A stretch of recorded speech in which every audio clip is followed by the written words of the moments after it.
it's so fascinating because I'm definitely looking back. I think, or even now, I'm the same. I hardly have ever have anything like that. But actually, a couple of weekends ago, I allowed myself some onion rings which had flour on them, and it actually already. I'll have to go get some. Put me out for about a week. So we say sort of food addiction, but actually when you look at the science, it is either sugar or refined carbohydrates. So flour would be the main killer. Which is, again, sugar in your blood. I've learned that from your husband, of course, that, starch, these sorts of starchy things are glucose in your body, aren't they? Exactly. So that it just digests, and, it's become those sort of flours have become more and more refined in recent times. And they just turn into sugar. So those things have a specific action in the brain, which steak, protein and fat don't do, which kind of lights up your feel good sort of neurotransmitters. So dopamine, which is the sort of motivation, reward transmitter. So that's why we get those kind of your brain's kind of going, do it again. Go and find some. And serotonin, which is the sort of relaxed, feel good hormone, you get a release of that as well.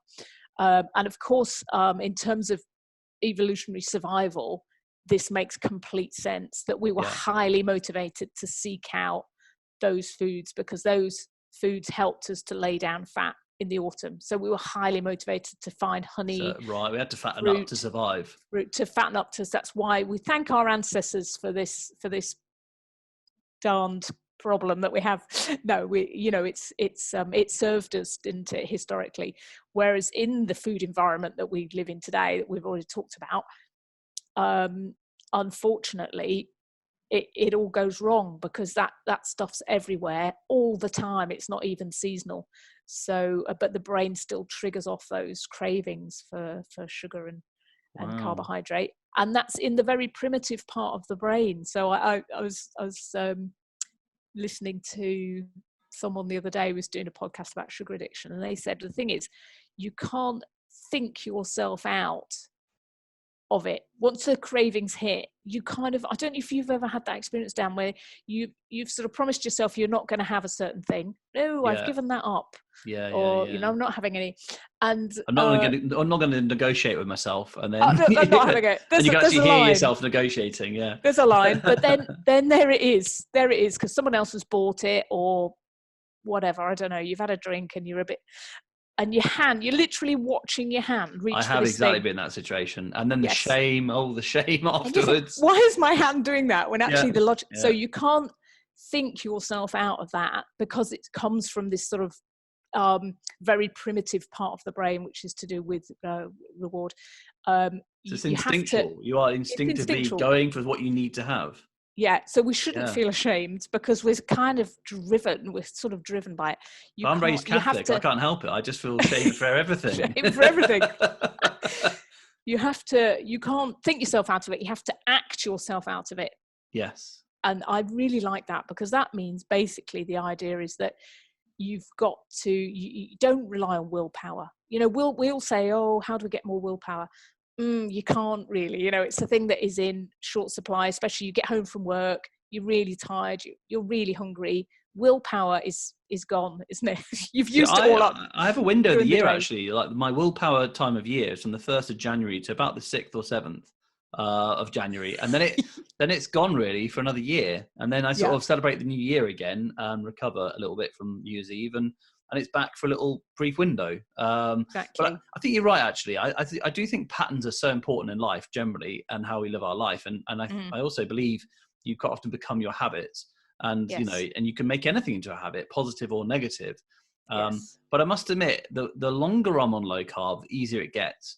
And that's why I feel really reluctant to give in a little bit. So I went to Kenya to work on a project. And while I was there, we were in an area where the catering was provided for us. We had no choice over our food.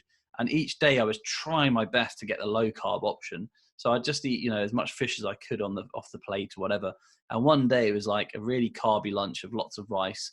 And it was more the social, because I could have fasted through it. but it's more the social element of sitting down with people eating and not eating felt really weird. So I decided to have the carbs, and then lo and behold, about a month later, I thought, why am I doing this still? I'm still eating carbs because I gave in once, and it was almost like the green light now. Here we go. We can just give up that wave and go for it. And psychology is everything in this, I think, isn't it? It is, yeah. And not just as I say psychology, but actual brain chemistry, in the sense psychology at that sort of physical level, because it's who we are, and that's what we think. It's part of us, isn't it? Part of us as the way we're sort of designed, sort of humanly. Yeah. So it's really that the habit side of it is really important. If we can act our way into it, so things like clear out your cupboards. Actually, you know, if you're committing to this, don't have it in the house. If it's not in the house, you're not going to eat it. If it's in the house, you're going to eat it. So it's kind of simple. And I think that's another difficulty for families where some people are doing it and some people aren't. You know, it's much easier where you're in a house like who lives in a house like this? No sugar in the cupboards. Apart from I had to buy some recently for the builders. So there is a bag of sugar now in the house, but for a long time there scandalous. Nothing like that. The Daily Mail. Yeah, exactly. Get a photo of the sugar bowl in Dr. Unwin's house. So I think there are some kind of some tricks like that you can help yourself with. You know, work with your psychology. Yes, yeah. Don't try and outsmart it, because you're not going to win. You're not going to win. Millions of years of evolution demons behind you, which is leading you a certain way. So work with it.